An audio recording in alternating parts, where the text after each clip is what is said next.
Chef Jonathan Cox, thank you so much for coming up here. Greatly appreciate it. It is my honor to be here. I love hanging out with you guys. I mean, we've had you on before, and of course, Bill and Judy have had you on in the past. You wear many, many hats besides your chef hat. So today, you have your chef hat on with us. So. Yes, chef. So before we go into that, along with Jeff Hake, and talking about Farm Fed, we're just going to do a quick, brief update because I see that you guys, the Farm Fed kitchen did pass, did have the blessings from the Illinois Department of Public Health. And what does that mean? Real quick, brief synopsis for us. So the Illinois Department of Public Health, because of the fact that we are processing produce, processing produce for institutions. So therefore, we are governed by the actual Illinois Department of Public Health. Logan County Department of Public Health does local stuff, but this is on a state level. For us to get that, it took a lot of work. They come and inspect us, and they're a lot more thorough, and they're a lot more strict. We were able to pass with a 100%, which is almost unheard of. I think the inspector was thoroughly impressed. We have expanded our capacity of our kitchen. We have we got that beautiful robo-coup that I talked about when we were here last time that I kept going on, and now we're going even further and looking at some more equipment that's going to really step up our game, that we will be able to truly pursue the mission that Farm Fed Co-op has had since the beginning, and that's connecting communities and farmers. So if somebody has questions, wanting to learn more about Farm Fed Co-op before we go into our next segment with you, what's the best way for them to reach Farm Fed Co-op? Right. Well, I would recommend that they go online and just type in Farm Fed Co-op, and it will come up our website, and you can contact us, and you can send any messages, and we have a tree. So when you send that message in, we have someone that's going to look at that and say, oh, that needs to go to this person, or that needs to go here. That's what I would recommend. And there's a lot of information on our website itself.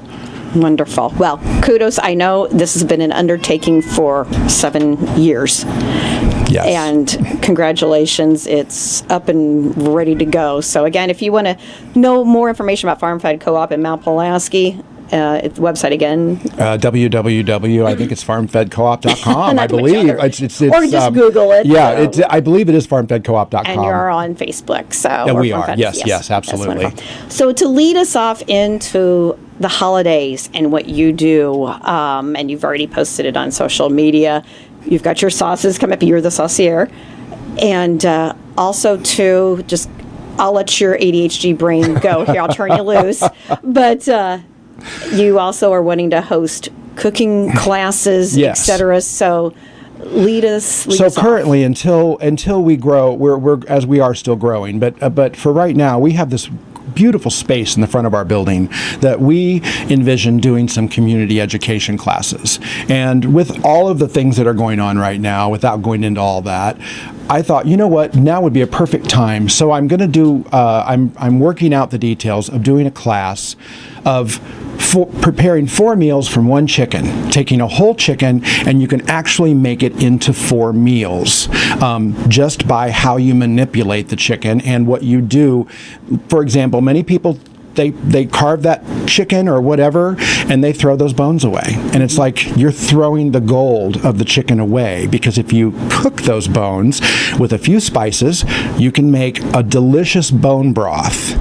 And I don't know if you've ever seen, they'll call it bone broth in the store, but if you turn it upside down, that's not what it's supposed to look like. It's supposed to be gelatinous. Really? Like you're supposed to be able to, it's almost like Jell-O. Okay. So if you cook it the right way and you get all that marrow out of those bones, yeah.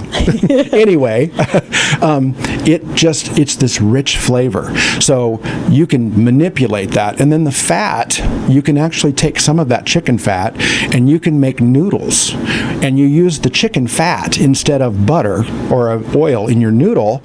And so that imparts that flavor of that chicken into the noodles as well. So basically what that amounts to is a lot of satisfied people walking away from your table. Awesome. Yeah. Wonderful. So when do you foresee classes start? Not to put you on the spot. No, yeah, and I'm still, like I said, I'm working out the details of it because spaces are limited that I'm going to be able to do this in. And what we envisioned, it's funny because my wife and I spoke about doing this probably 10 years ago. We said, you know what, why don't we have something like this? And so this is finally happening, which makes me happy. When do I foresee it happening? I'm trying to get through this right now. Right. And you're right, we're coming into the holidays. It might be January before it happens. Which is fine. Yeah, people absolutely. are done, and you have more time to give to this and focus on this and utilize. Yeah, and Illinois climate is not really conducive to doing a lot of outdoor activities in January and February, so that would be the perfect time to gather as a community and do something warm like chicken. Wonderful.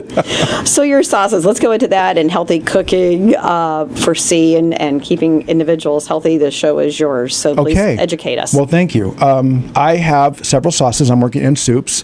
One of my biggest sellers is my red sauces. I have a bolognese sauce, and it's a little bit salty, so like me. But I put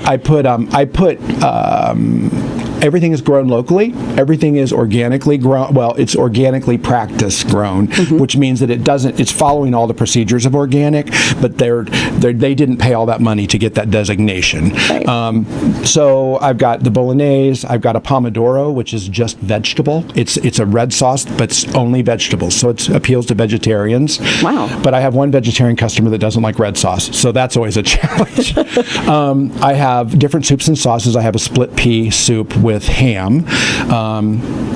Let's see. I'm making a ton of sauces. Or soups. I apologize. My brain is just everywhere. So,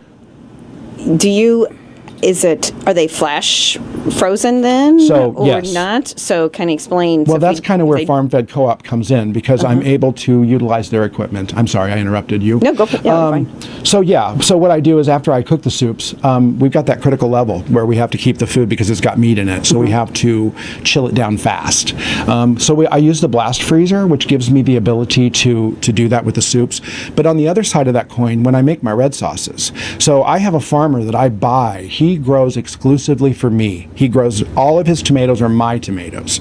So when I get those tomatoes, I immediately take those whole tomatoes, I bring them in, I process them the way that we have to, and then I flash freeze them whole so that they are there's no water crystal in the tomato. The pure flavor of the tomatoes in there. So that's what I want to freeze. Sometimes you can roast tomatoes and get that result, but I've found that by flash freezing them, I get a better flavor, and it actually is quicker for me. So then when I take those out, they will be semi-frozen when I process them. I'll take the skin. I've created a new process. I'm not being. I really have. I think this is awesome. So I've got this new process for skinning the tomato where it's frozen, and I can skin the tomato. And I know a lot of people do it where it's frozen, but I'm doing something else. I'm freezing it, then I'm putting it I'm blanching it.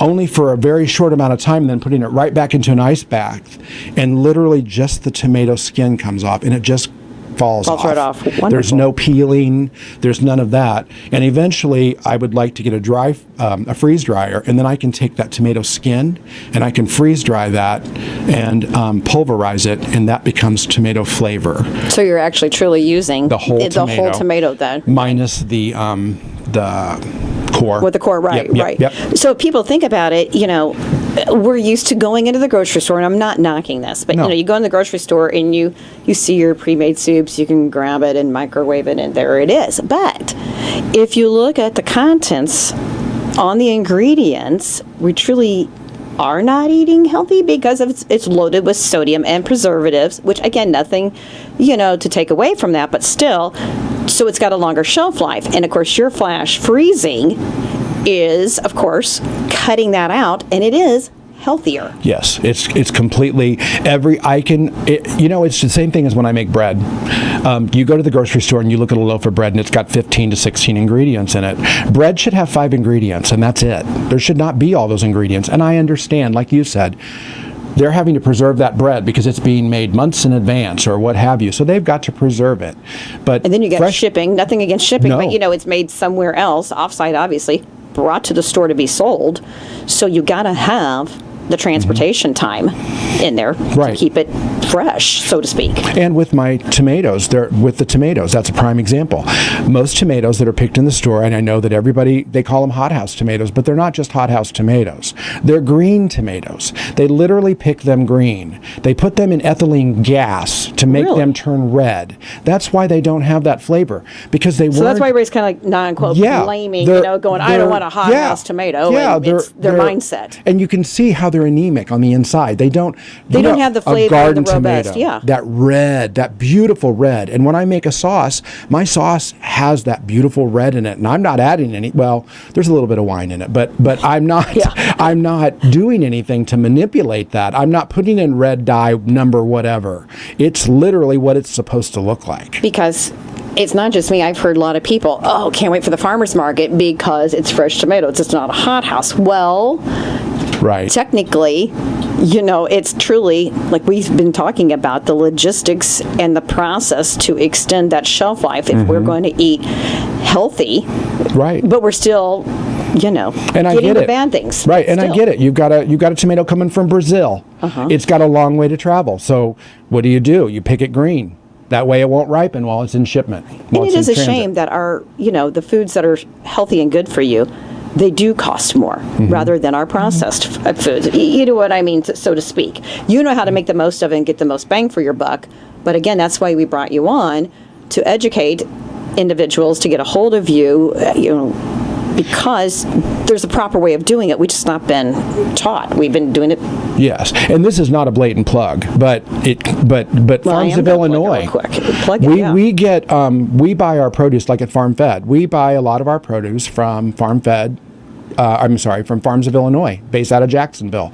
And they have created this whole network so that local farmers can compete with the big boys. Not compete, but they can offer product. They can be within the same realm, that same market, but they have a voice just like them. And there's a movie called Sustainable, and it's got a farmer named Marty Travis. Marty Travis is also affiliated with us. Marty Travis is north of us, north of Bloomington. He provides to all of the major chefs up in Chicago. Marty Travis is providing them with produce. He's got a whole network of farmers that are growing for him. And this is becoming... It's called networking. Yeah, Truly, that's exactly what it is. That's exactly what it is. Yeah. And so together, we're all a piece of this puzzle that we're trying to get healthier food to our communities, because no one in Illinois, and I said this last time, we have the best farmland in the world, and that's a scientific statement. That's not we know that. We have the best soil in the world. We shouldn't have food deserts in Illinois. That's ridiculous. Right. So... Let me get off my soapbox. I'm so sorry. I think it's great. No, I mean, truly, it's an education piece. It is letting people know. And like I said, we've just come oblivious, to instant and et cetera. And however, now technology is kind of bringing it back, I guess you can say. So growing up, I remember Mom and my grandmother going to home ec, through the extension or whatever organization had it, and had cooking classes. Well, now we got social media. Oh, did you see that on YouTube? Or to do this. But what they're doing is, from what I've seen, is we're missing some key elements here. Is it's still processed foods we're putting in there to try to cook for your family when you don't need all of that processed food, correct, to make a meal. I think about that. I think about, they'll say, oh, well, this is made from scratch. And you read the recipe, and it's like, take a box of Jell-O, and then you take the cream cheese. It's like, why don't you make your own cream cheese? I mean, and I get it. You know what? You don't have time to do that, right? Yeah, right. I get that. And I'm not downing anybody or criticizing anybody. And I'm not either, but if you can cut out a step or two. Yes. I made... We had a thing where we were processing some stuff at the kitchen, and I made, I made a pasta, and I was like, oh, well, I'm going to make and one of the people that was there, they said, what are you doing? I said, well, I'm making ricotta cheese. And they're like, what? And I'm like, yeah, I'm making the ricotta for this pasta. We're going to stuff this pasta with ricotta. And she's like, how do you do that? Now, this is my friend, and I love her, and so I'm not bashing her, because she was a lawyer. But now she has discovered that she was truly a foodie. So she is just whole hog into this. But so I taught her, how to make ricotta cheese, and she's like, I will never buy ricotta cheese from the store again because this is the easiest thing in the world. And why have I not been making this myself? Because she didn't have the knowledge. You know what I mean? That's absolutely, there. yeah. So it's and it's I didn't know you could do that. You can make ricotta cheese, and it's amazing. Or you can make labna with yogurt, which is amazing. I love labna cheese. It's one of my favorite things to put on a sandwich. It tastes better than anything I've ever. What's the flavor like? It's amazing. It's almost like a cream cheese. It can actually take the place of cream cheese, but you just basically you filter out the yogurt. You just put it in there and let it drip out, let it dry, and then that's cheese. Did you know that, Jim? No. And then I didn't either. Yeah. I'm not a big yogurt fan, but Does no taste like yogurt. It doesn't taste like yogurt at all, It then? has a flavor of its own. It's hard to describe. It's like nothing that I can't describe it like anything. It's unique.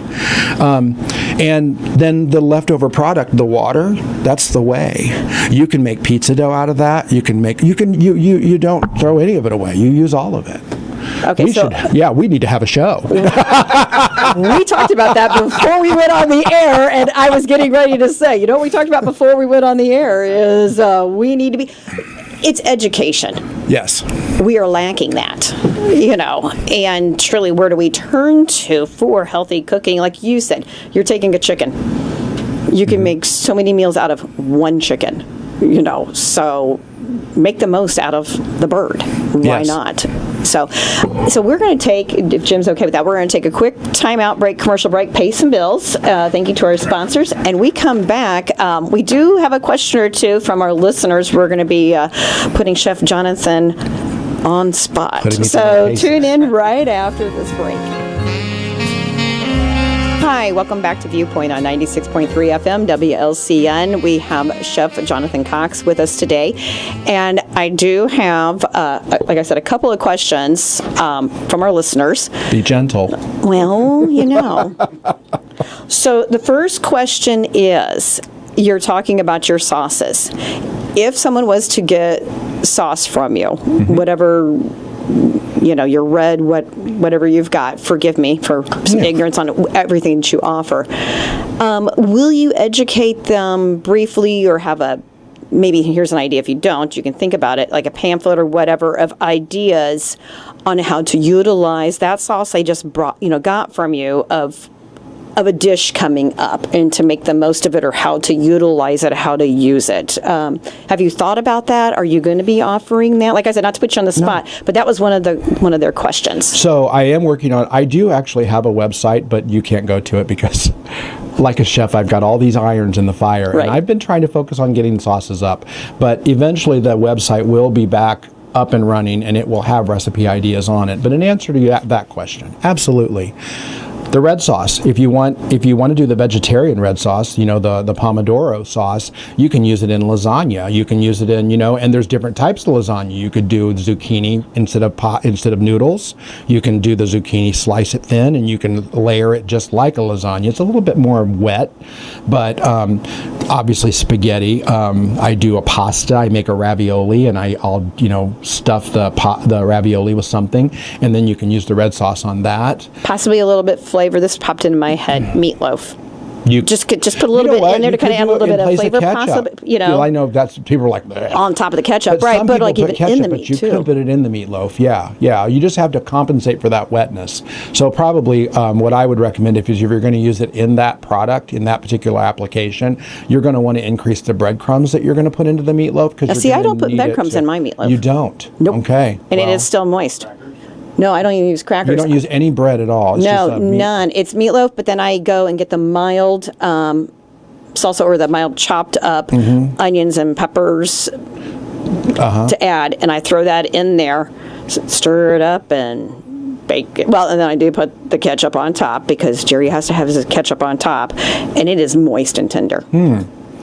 Some people will put an egg. I've read. Well, you use the egg and the breadcrumb work together as a binder. Okay. You can also use milk. People are going to freak out that I said that, but you can. Okay. And the milk works with the bread, and it becomes a binding agent that makes it stay together. So Yeah, but no, I don't use you know, any some crackers people's or meatloaf breadcrumbs. crumbles apart. They just Yeah. don't, and that's why there needs to be a binder in Yeah, there. no, I just- Dry mustard is a binder. You can use dry mustard. Never mind. I'm not going to go into those things. I could sit here and go through 50 items that you could put in that meatloaf. And by the time we'll have as my wife always jokes, a 15-pound meatloaf. But Yeah. but no, yeah, you could absolutely use it. You know what? The thing about I think that part of the problem in our society is we have lost our creativity to use our minds and say, you know what if it's okay to experiment and play with the food. You know, there might be something where there's an application where you were talking about salsa. There's an application that not for stuff I sell, but for something I make, and I put salsa in it one day, and I'm like, oh my gosh, this is amazing. So, you know, I'm getting ready to experiment with one of my red sauces, and this is not going to be for sale. But my thought is what if I didn't use wine? What if I use? Probably going to throw up.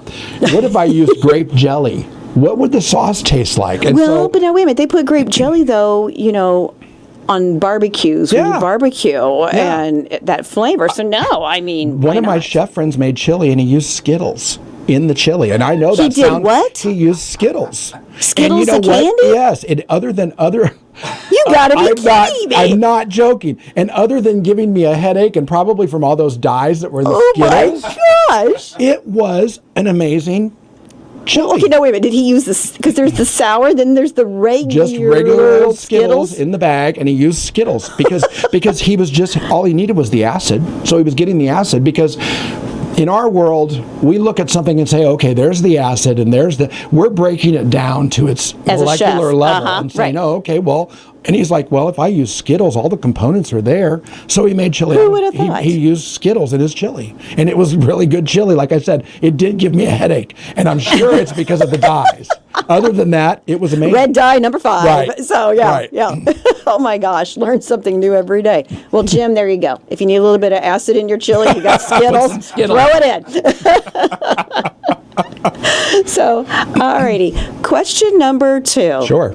Tying in with the holidays, we bake the turkey. And our turkey is moist. So don't even go there and say, well, you got to make that sure that turkey's moist. Okay, if our turkey is moist and we go to reuse it and, 2-3 days, pull it out of the refrigerator. How do they retain that moistness? And I know there's a process, don't overheat it when you're heating it up. What do you recommend to folks? So, for one, don't overcook the turkey. And instead of cooking by time, cook by temperature. You know what I Okay. mean? And don't put me on the spot right now because I'm not ready to blurt out that number. It's in the morning, yeah. But cook by temperature, not by time. And you always want to check the temperature in the thickest part of the bird because you don't want to the breast is done. Well, yeah, because it's like right on the top. Right. And then, then you Everything have a bunch else of is sick not. people. Yeah. So if you cook by temperature and not by time, you're going to have a moist turkey. It's also got to do with how you're prepping the turkey. Are you marinating it? I inject. I was going to say, do you inject I any? do. What I do you recommend inject. people, to inject for their turkey? for family? Well, because I've do you been, need to I've get been through told your on several- holiday sober? So I've been told on several occasions, don't ruin Thanksgiving. So yes, but so when I'm doing it for home, I'll do a butter. Well, and my wife, there are some food allergy challenges, so I can't go crazy with the food at home. But so butter, and you inject the butter, and you periodically keep injecting that butter in because you want to keep that going into the bird because it's going to cook back out. And honestly, people do what they want. Everybody's got this Norman Rockwell vision of mom bringing Coming the out. beautiful turkey to the table and dad's carving it. And when in that is- reality, it yeah. turns into Christmas Story. Right. They bring the bird out. It looks beautiful. They cut into it and it deflates. Yes. Or Christmas Yeah. Vacation. Yeah. Christmas love Story. Yes. that. That's Christmas one of my favorite Vacation. scenes. Yes. Or Aunt Edna's Jell-O mold. So I know a lot of people, and I learned this from my mother-in-law too. She almost pre-cooks almost the entire meal before Thanksgiving. She's got it all done. She does the mashed potatoes. She does everything before Thanksgiving, and the people are going to be like, ugh. But she puts... So how does she reheat that then properly so it's moist? So she does the mashed potatoes. She puts them into a crock pot. And she does them on the lowest setting. She lets the crock pot heat them back up. That's the secret, low and slow. You don't want to seize up the proteins. That's the same with pork. You always, anybody who's, and I'm not an aficionado on smoking, Brad Luckhart might be someone to talk to about that, but I am not an aficionado on that, but anybody will tell you, low and slow. And moisture on pork and 7-Up and Sprite is your best, not water. Right. Trust me on that one. Yeah. I've done, yes. Like with apples, or even we some can apple go juice. another route with that if you want to talk about Sprite. So Sprite in apples before you let them soak in the Sprite for a while before Really? Yeah. And then another What thing does that do? Does it keep it? It's just a better flavor. It gives the apple a better flavor. It keeps them from browning, and it just gives them there's just this punch to it. Now we're talking about natural eating, and I'm telling you to put Sprite on or 7-Up, but I think I like Sprite better. And then the other thing is vermouth, and a lot of people overlook vermouth. Okay. Some of my red sauces I put vermouth in because it's dry, so it doesn't oversweeten it, because I've got some of my customers that don't like overly sweet sauce, and some people will taste a red sauce and say, oh, that's too sweet. Mm-hmm. So vermouth is another secret that you can use them in apple pie as well. And so truly you can interject, off. and you can interject anything into the bird to keep it. Yeah. Not vermouth. moist. Don't put booze in your bird and then put it in the oven. Otherwise, it's going to be a new Christmas story where the oven explodes. No, I got off track, but yes, I just use butter. You can use herbs. You can make an herb butter, a compound butter, and you can put that into the bird as well. But then you keep it covered. You don't overcook it. You don't let the temperature get too high. Check. It's all about temperatures and not times. Check the temperature of your oven and make sure it's correct. Make sure your oven, it says it's 350, but it's actually 425 or whatever. That's why your bird's dry all the time, because your oven's not at the right temperature. So does she cook, your mother-in-law, the bird before, obviously? She does. And then Cooks it, carves it. really? So then again, when she's heating it up for the family, and they're thinking she just pulled this out of the oven and just carved this, her secret is not secret, but what is her way of doing it? It's always moist. She just puts it like in a crock pot or the big with roaster? that particular one, she puts it into the roasting pan and she covers it with foil really well, so that when she puts it into the oven to heat it up, because she knows that she's doing nothing but reheating. Everything's cooked, so she doesn't want to. Does she put any liquids in with it or not to keep It's it already got all the flavor in it, and she puts some broth in it. You want to put some of your broth back on your bird. You can't take all that broth. But one of the benefits of doing it that way is you can take those bones. You can cook those bones down, like I was telling you earlier, with some carrots and some onions and some celery, which is a mirepoix. And then you can actually put that in there and cook that with the bones, and then it's going to give that broth that extra flavor, the little bit of parsley, and it's going to give it that flavor. Now when she'll take some of that broth and put it on there. Should somebody, when they go to put it in the refrigerator, so they're saying they're cooking their turkey, let it cool, and they go to put it in there, should they put any broth on it, and then of course put it in your Tupperware container and then put it in the refrigerator? Do you recommend, or you need to let it cool, but then, because you don't put hot food in your refrigerator, it's hard on the refrigerator and it's not good for the food. You let it cool down. You don't want to let it sit out all day and cool down, but you need to let it get cool. Then you put it in the refrigerator, and then you do put some broth over the turkey, and then you seal it tight, so that so there's not, because air is not your friend when you're trying to keep it moist. You don't want air. You just want cold. So you could do an ice bath if you wanted to. I don't know it depends on the application. I don't want anybody to end up dead. So no, but these are ideas. No, I mean, you're giving them time, and then that way they truly can enjoy, the meal with the family. They've not been up since 3 a.m. cooking and slaving, and it's prepped and done before. Absolutely. So she, and I take it back. She would cook some things, like she'd bake the sweet potatoes, like she would do just regular sweet potatoes. But then you're not That's totally running a full. Yeah, she's not running crazy, because a lot of it's done already. And when you pre-do that, then you can use that broth, you can use that fat, you can make noodles, you can make gravy, you can make all that stuff can be done, and then you can pretend like, oh, I'm so tired, and they don't know that you've had it ready for 4 days. You know what I mean, before the event. Yeah. So yeah. Neat. And truly, so obviously, folks, don't shake your head. This is happening in Central Illinois, Yeah, so and it's doable. A large family, large Catholic family, a lot of people. So that's why she learned to do this. She learned to make this work because she's feeding, 16 mouths. Really? So, well, they didn't have six. I'm talking about but no, now. right now, no, it's with not meaning now. So husbands and grandchildren and everybody coming over. Yeah, so yeah. yeah. So she had to learn to be resourceful with her time. That is neat. Yeah. What other tidbits or ideas or suggestions can you give to our listeners coming up for the holidays? What do you recommend? Mashed potatoes. When you're making your mashed potatoes, you can use butter in them, and a lot of people will use milk. I like heavy cream. I do too. It's just a whole different world. It is. It's a whole other world with that. And some people like half and half. Some people will use half and half. That's another. And see, I don't use any water. No, I don't do water. Oh gosh, no. There's something I'm like, no. Matter of fact, when I cook my potatoes, I cook them and then I put them onto a sheet pan and I put them in the oven because I want to get all of that water out of there. I don't want any water. So, yeah. I love the heavy whipping cream. Put a little bit in there. That's a lot of flavor, I think. I agree. And then, of course, you got some herbs because it all depends on where you want to go. Do you want garlic mashed potatoes? I think that when you're doing that traditional turkey meal, you don't want your potatoes with an extra flavor. It's burned into every chef's head. Don't mess with Thanksgiving. It's the traditional Thanksgiving. Yeah, because I've done things where I've made the stuffing and I've rolled the stuffing up into like I've spatchcocked the turkey, so I've taken all the bones out of the turkey, I've laid it out flat, and I've put the stuffing on there, and then I've rolled it up, and then I've tied it off with hitch knots, and I've put it in the oven and baked it. Okay. And I thought it was delicious, but the problem is everybody walks away not feeling like they had a Thanksgiving Norman Rockwell meal. Thanksgiving meal. Yeah, so it's like they're okay with you pre-cutting the turkey up, but don't you dare spatchcock that turkey and roll it up in stuffing. Don't do it.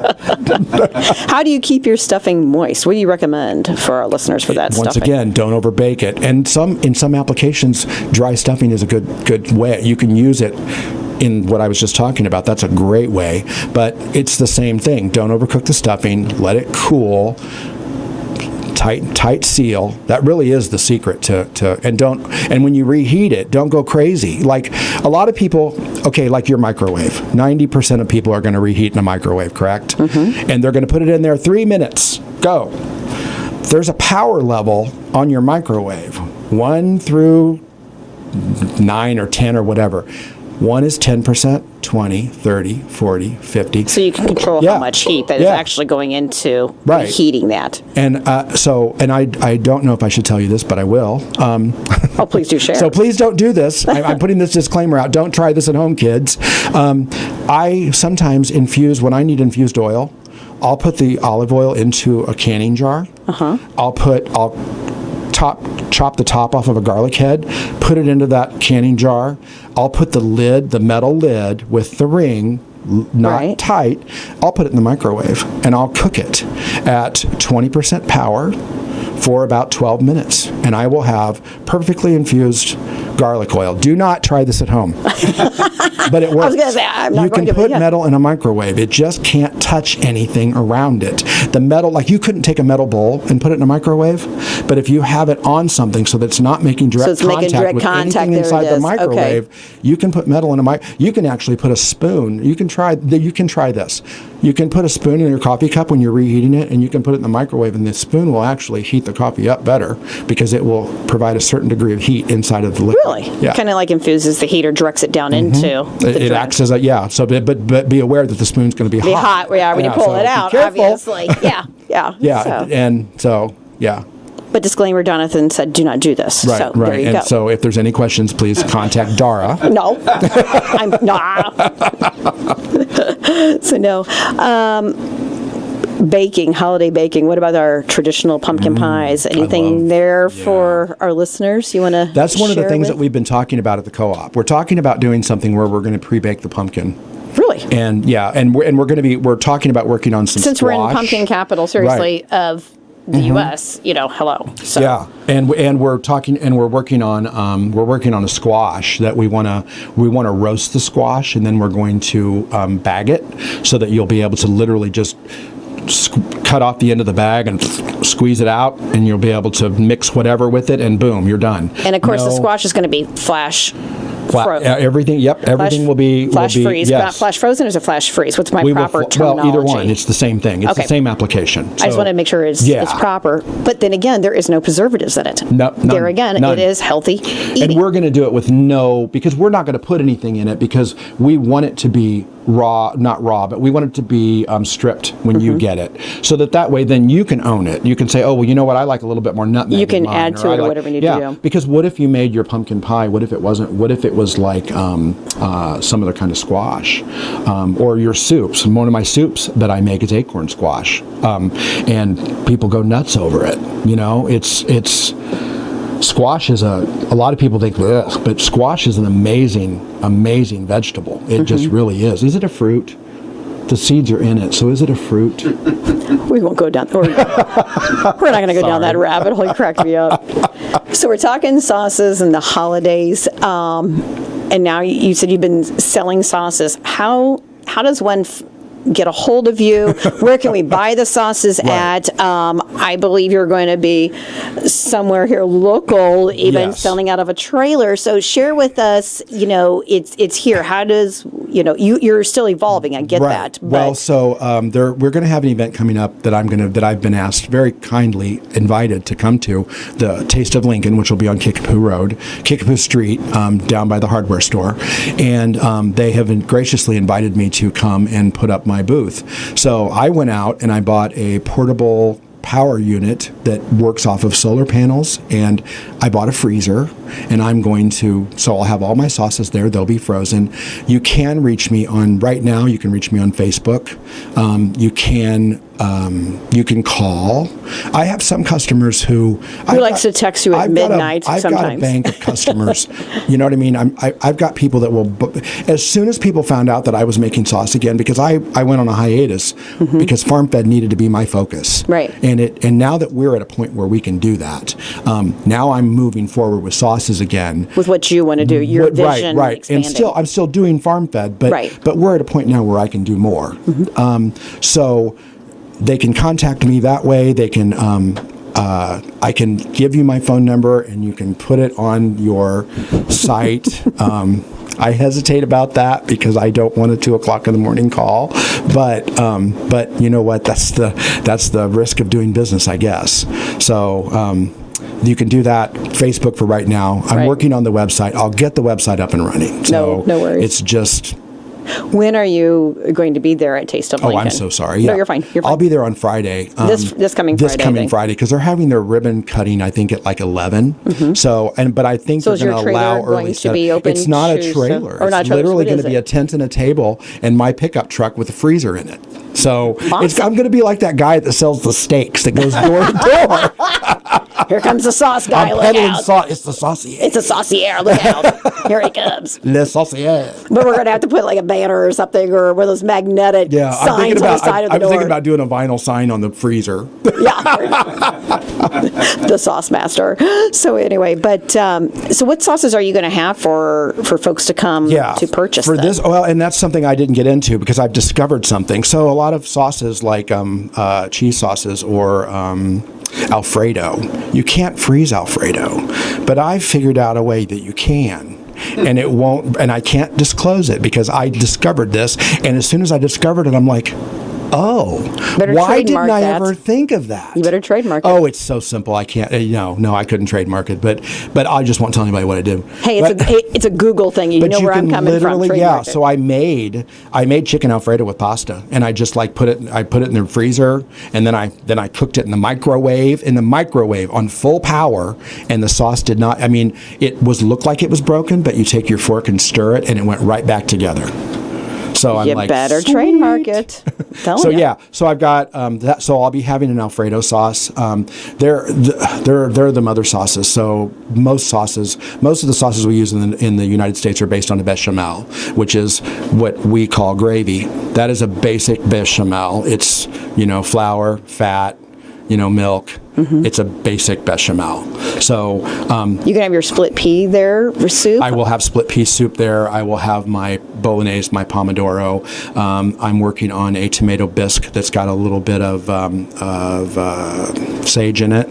I've got what's the other thing I'm working on? There's like 4 things I'm working on, and I'm trying to do all these things at once. So there's some surprises. There's going to be I think I'm going to do a potato leek soup that's going to be there also, because it's a creamy soup, and I'm going to use that technology that I have so that soup doesn't fall apart when you reheat it, because that's the biggest complaint. Why didn't the sauce break? So yeah, so I'm going to do that, and there's some other stuff I've got up my sleeve. I can't give away all my secrets. Well, not a secret, just telling us what you're going to have when you come purchase. So Absolutely. Anyway, but again, best way to reach you, Facebook for now, definitely. Yep. That way you're not fielding calls and Right. text messages, etc. So anyway, your personal Facebook page. And then I forgot, you said Taste of Lincoln is this Friday then? This Friday, The yes. 7th then. Yes. And I believe ribbon cutting's at 11, but I think they're going to let us set up early. I haven't gotten the details of that yet. Okay. So yeah. And we can come purchase sauces from there, from you and everyone else. But so Taste of Lincoln, real quick, briefly, I'm sure people are scratching their heads going, Oh, yeah. Because you probably don't know what that is. What but is Taste of Lincoln? Yeah, I'm sorry. No, you're fine. No. So a gentleman bought the property that used to be the old Clark gas station, and if anybody knows what that means. And basically, he gravelled the whole thing, and they're going to allow food trucks to come in there, and they're going to park around this. So you're going to get, there are going to be a lot of, I'm surprised at the list. Like, there's Well, I saw some food trucks already sitting there. Samantha Donosky is going to be there doing her baked goods, and I mean, the one gentleman that was a chef for Amtrak has got his taco truck. Who's that? I think it's Taco. He was a chef for Amtrak. Yeah, he was for Amtrak, and then he went to work for State Farm. But anyway, now Really? he's doing his own thing, which most chefs do that. They like start doing that, and they're like, yeah, like with me, I was at ADM, and I'm like, okay, yeah, now I'm ready to do my own thing. Awesome. So yeah, he is going to be there with his, I can't remember the name of his, I feel awful. No, that's okay. Not put you on something. I mean, that's interesting. So there's him. There's a ton of people that are going to be there. Like, I'm like, how are they going to get all those food trucks in there? But it's But like be food you trailers. got and your trucks. truck, so Right, not and a I've lot got of space. So I don't need a space. Yeah, and I kind of just like, everything I need is very compact and it folds up, and that's kind of how I am. That's the way I want to travel. Someday I might have a trailer, but I don't know. I don't know if I want to do that. I like what I'm doing now. Yeah. So- Well, too. I mean, you're working on the aquaponics. Oh well, yeah. We had to. I see it now. I wasn't going to bring that up. 'Cause Well, I did. You'll get me talking. Marshmallows. We can't bring up marshmallows, Well, folks. I mean, yeah. hey, So, and that's something that's coming up. We'll do that on our baking show. We're going to do a cooking show. we are. I No, just truly, gave we that are, out, folks. didn't I? Hey, I said not to talk about it's it, a and then teaser. I brought it It's up. a great teaser. Yeah, so we're it's going to do a great teaser. cooking show together. We are. But yeah, so I'm going to Kentucky State University one weekend a month for a year, and it's this condensed aquaculture class where I'm learning how to grow fish and how to grow food. Because some of the, like one of my favorites is barramundi, which is a delicious What is fish. that? It's a fish. It's a fish, Okay. and it's got little teeth on it, so it's not a piranha, but you don't want to stick your finger in its mouth. But they're an ugly little fish. They got really ugly eyes, but their taste is incredible. Okay. So there's barramundi, but the Kansas City, the Kentucky State University, they have perfected growing shrimp, which is impossible to grow because they're so territorial, and they have figured out a way to do it. So, and I was talking to you earlier about purslane. So they are using purslane is adaptive. When Melissa and I went on vacation, should I go into this? No, you're fine. Go. When Melissa and I went fine. on vacation, we were in the bogs of the North Carolinas, and I found purslane there, and I'm like, oh my gosh! So I ripped off a leaf and stuck it in my mouth because I love purslane. It's a weed. Well, we call it a weed. It's loaded with nutrients, omega-3 fatty acids through the roof, but we kill it. So it had a salty flavor. So it was able to pick up the salt from the bog and incorporate it so it was citrusy and it was salty. So from the region that it's grown on, it picks up those flavors. It adapts to that. It's a different flavor. And then there's another version of it that's salt water. And I tried that at Kentucky because they're using that to filter the water for the shrimp. And I tried that, and it's just so salty. But I like salt, so but this is something you can just put on a salad and eat it just the way it is. You can cook it down, but I like it raw. Right. Marshmallow, we kill it, and it's literally where marshmallow came from. It's the real marshmallow, and once you taste it, you're like. And who would have thought? The big giant marshmallow man from Ghostbusters pops in your head and everything, but. truly. Yeah, we're not going to go down the BlackRock thing. But a lot of food manufacturing companies don't want us to make this food. They want us to kill that marshmallow plant because they want you to buy Jiffy Pop from them or whatever the marshmallow, Stay Puff. I don't know what the name of the marshmallows are. Yeah. They want you to buy that. But once you taste a real marshmallow, you're like, oh my gosh, I've been missing this flavor all my life because I've never had real marshmallow. Is it just more of a type of flavor compared to what it's processed marshmallow? Yeah, well, because the processed marshmallow, it doesn't really have it's marshmallow flavoring. It's not even real there's nothing in it that's real. Really? It's all fake. It's all look fake. At the It's bag. a fake mark. It's all crap. I'm sorry. No, you're Can fine. I say It's crap? all good. You can say that. Well, I yeah, just yeah, did. yeah. Yep. It's all good. So yeah. But once you have the real flavor, it's just like the bone broth. Once you taste real bone broth, you're like, ugh. Or once you taste a real red sauce, you're like, I don't want that stuff out of the jar anymore. That's disgusting. Mm-hmm. I can't even eat that stuff anymore. I don't eat it. I don't blame you.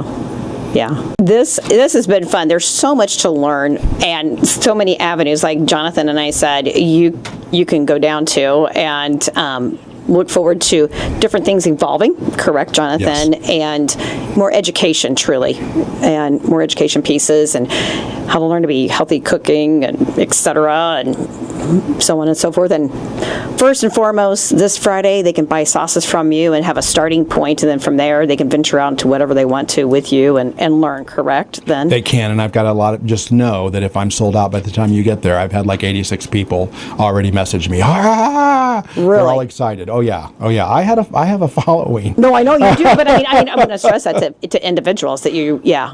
So if they really truly want to hold something, they need to get a hold of you and go, absolutely. please. And that would be the best route, and I Okay. can make sure because I can hold something back because I owe you some stuff. But just a little. yeah.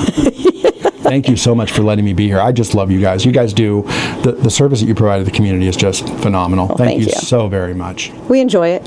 We do. We enjoy our community and promoting what is within our community and what's out there to bring back to the community. So wonderful.